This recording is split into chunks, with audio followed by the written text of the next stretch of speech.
life. And by the time we're 15, we've used about 5,700 of these beads. And from this time, what we have done is we've already learned a lot of our habits.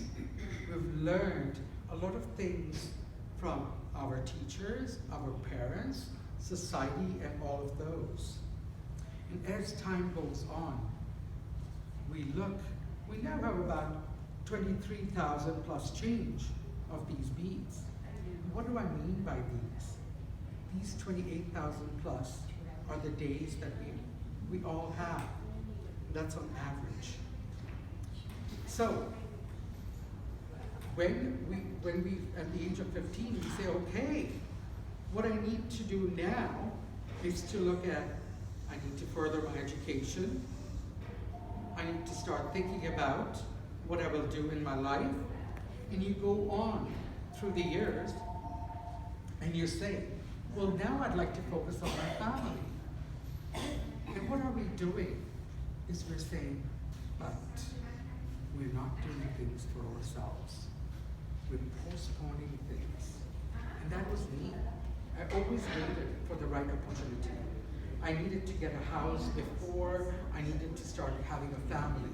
I needed to have family, oh my gosh, I need to make sure my education is completed. And with all of these, we were not living by fulfilling our lives. And that was what I was doing as well. And during these 8 weeks that I would share with people, is that these things happen in life. We always have things that come up. You know, it could be education, it could be family, it could be health as well. But now, we come to that point in our lives that we don't take steps to look ourselves, then where would we be? So, now think about this. You've used so many of these beads throughout, right? And what is happening now is you have about 2,500 beads left. And you say, okay, I'm going to give some away for seva, and I'm going to be volunteering my time. And you also say, okay, you know, I'm going to be doing this and this. Now you have half of those. When do you start taking that first step? I love this quote by Steve Jobs. And he says, you cannot connect the dots looking forward. You can only connect them looking backwards.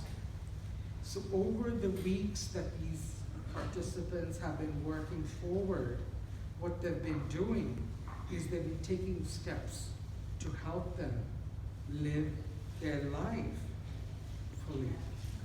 And if you take those 2,500 beads and you cut them in half, how many do you have? 1,250 about, right? If you cut those in half, and if you don't take those steps, and you're left with one bead, what are you going to do to make your life? So if we live each and every day thinking that we have only one of these beautiful jade beads, how would you be living? What steps are you taking? And I want to congratulate this class for graduating, for living their lives to the full, and for working really hard. Thank you so much. Congratulations.